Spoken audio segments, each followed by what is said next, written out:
pertandingan terakhir Timnas U20 Indonesia di babak penyisihan grup Piala Asia U20 2025 menghadapi Yaman. Akhirnya Indonesia sukses mendapatkan poin pertamanya di ajang Piala Asia U20 kali ini. Dapat 1 poin, guys. Ini berharga banget bagi Indonesia. Karena dengan 1 poin ini Indonesia yang udah pasti nggak lolos sih. Ya tapi setidaknya dapat poin lah. Udah beruntung banget, bersyukur banget. Dan hal ini udah gua prediksi di konten gua berapa hari yang lalu tuh, pasca Indonesia takluk di partai perdana lawan Iran 3-0. Di konten tersebut gua bilang ya, dengan gaya permainan Indonesia pas lawan Iran, ya harapan realistisnya adalah cuma 1 poin. Walaupun dari federasi targetnya lolos ke 8 besar atau semifinal ya, kalau nggak salah tuh ya kan. Tapi ya dengan gaya permainan kayak gitu, dengan taktik dan formasi yang diterapin sama Coach Indra Safri ya ibaratnya sangat sulit untuk merealisasikan target-target yang cukup tinggi tersebut. Dan terbukti kan, analisis yang gue sampaikan 1 poin doang yang dari sama timnas Indonesia di babak penyisihan grup akhirnya kejadian juga. Ya karena kalau gue lihat ya, kalau ya kita ngomong di pertandingan hari ini dah lawan Indonesia lawan Yaman. Game yang pertama, kedua kelihatan banget Indonesia sangat gelagap, cukup berapa kali gelagapan ketika musuh main pressing, baik itu dengan mid pressing, mau high pressing, kita sering hilang kontrol permainan, sering salah-salah umpan, dan juga ketika counter attack nggak efektif. Ya mungkin alasannya ya karena itu dia, musuhnya main pressing. Tadi lawan Yaman udah nggak ada beban, lolos atau nggak lolos. Kalau menang kita nggak lolos, kalau seri kita juga di bawah penyisihan grup doang bisa mainnya. Kalau kalah ya nggak ada efek apa-apa juga. Gue sih berpikirnya Indonesia bakal main keluar menyerang nih sejak babak pertama ya kan, nggak kayak pertandingan sebelumnya. Dan kesalahan-kesalahan umpan bisa diminimalisir nih, dan striker kita main lebih enjoy sehingga bisa mengkreasikan peluang-peluang yang cukup banyak. Itu sih bayangan gua. Tapi di realitasnya tadi pas match malah Yaman yang permainannya agak sedikit lebih oke dibandingin Indonesia. Biarpun banyak kemiripan ya, Yaman juga berkali-kali umpannya juga sering salah. Terus juga dalam finishingnya Yaman juga tadi kelihatan padahal Yaman peluangnya segabet bejibun, tapi nggak ada satupun yang berbuat jadi gol ya karena kiper timnas Indonesia tampil cukup oke tuh, Fitra tuh, kiper cadangan sebenarnya beliau kan. Di 2 pertandingan sebelumnya beliau jadi cadangan Dava ya kalau salah tuh ya. Tapi di pertandingan hari ini jadi pemain inti dan membuktikan kualitasnya. Ini artinya apa? Artinya sebenarnya skuad timnas Indonesia punya kualitas untuk meraih hasil lebih dari sekedar 1 poin doang. Problemnya di mana ya? Mungkin ini menurut gua salah satu problemnya adalah terkait dari taktik, strategi maupun formasi yang diterapin sama Coach Indra Safri. Padahal Coach Indra Safri kalau untuk nanganin kelompok umur pengalamannya udah luar biasa banget loh. Di Piala AFF berkali-kali juara kan bersama U19. Bahkan di SEA Games terakhir mengantarkan timnas Indonesia meraih emas, guys. Ngalahin Thailand loh. Ini CV-nya udah wangi banget ibaratnya kan, bagus banget. Tapi kok kenapa di ajang Piala Asia 20 kali ini untuk dapat poin ini kayak ngos-ngosan banget, nyap-ngapan banget. Tapi lawan Yaman dapat poinnya karena itu dia agak sedikit berbau keberuntungan, karena Yaman di sisi finishingnya lemah banget tadi tuh ya kan. Dan main kita juga tadi masih banyak salah-salah umpan, apalagi babak pertama tuh ya kan.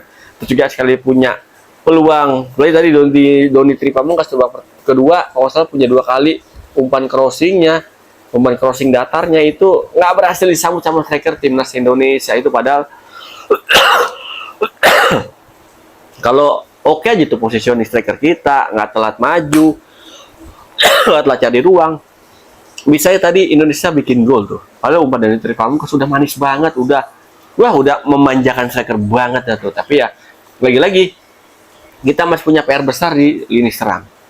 Dan juga tadi di sisi pertahanan Yaman berapa kali punya crossing, di menit 42 salah itu kan. Umpan crossing Yaman, kalau nggak salah tuh netizen banyak ngomongin kalau di match sebelumnya katanya alasannya kita kalah bola-bola atas karena pemain musuh lebih tinggi. Tadi lawan Yaman ya, kalau sepengamatan gue ya, ini postur tubuhnya nggak beda jauh.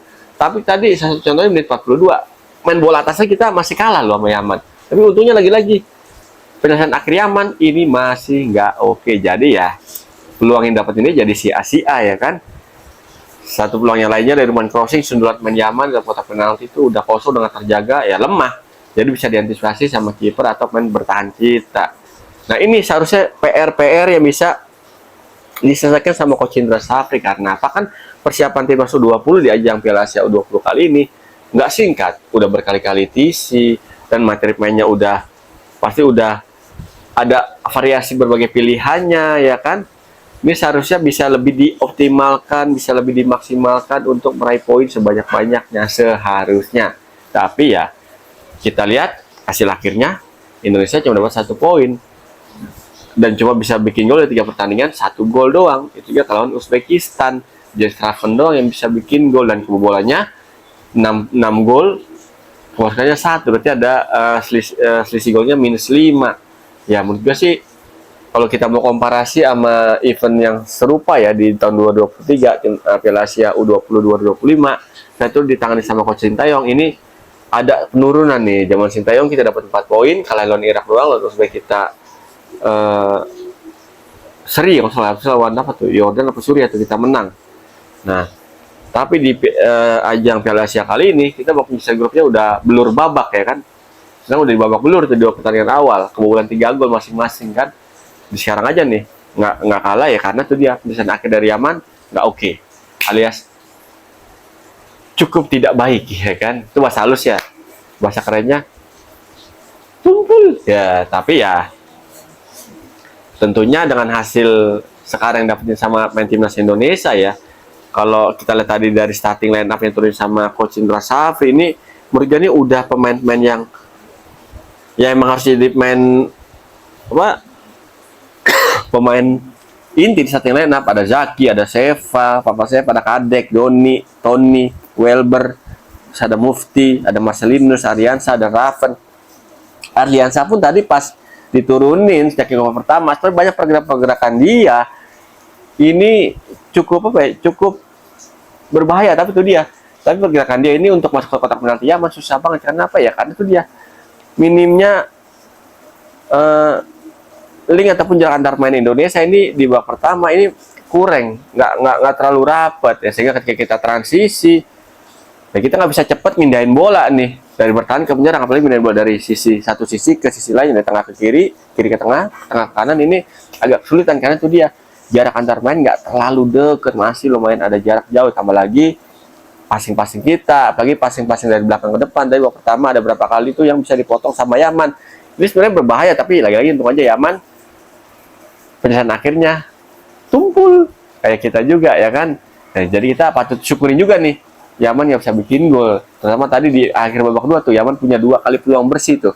Udah bisa lewat lini belakang kita, udah one on one sama kiper. Untungnya aja Fitra, kiper timnas Indonesia U20, tampil cukup oke di bawah mister gawang sepanjang pertandingan. Dia melakukan save, menurut catatan gue lebih dari 3 kali tuh save krusial. Kalau enggak ya bisa jadi kita kalah. Kalau kebobolan semua berarti kita bisa kalah 3-0 atau 4-0. Tapi untungnya itu nggak terjadi. Walaupun hasilnya begini ya, kita tetap bersyukur ya, karena timnas kita bisa dapat poin, biarpun cuma 1, dan meleset dari target yang ditentukan sama federasi. Pasti netizen berharap nih, mudah-mudahan abis ajang ini ada evaluasi besar-besaran terhadap Coach Indra Safri nih, karena udah nggak sampai target yang diterapin sama federasi ya kan.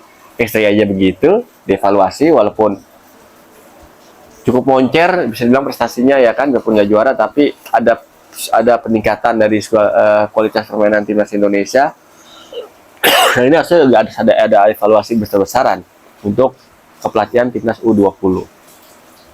Yang penting mah kita apapun hasilnya dukung terus kemajuan sepak bola tanah air, begitu liganya maupun grassrootsnya, apalagi timnasnya. Kita terus dukung kemajuan sepak bola tanah air. Jangan putus asa untuk terus mendukung timnas Indonesia, sambil berharap mudah-mudahan timnas kita benar-benar stabil permainannya nih, baik di level AFF, Asia Tenggara ataupun level Asia bahkan dunia.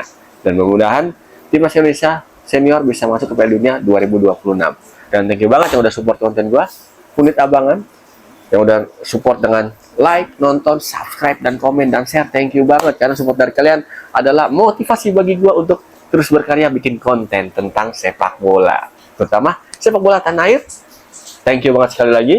Gue Irwan Jan pamit. Ketemu lagi di konten-konten Pundit Abangan berikutnya. Salam olah bola.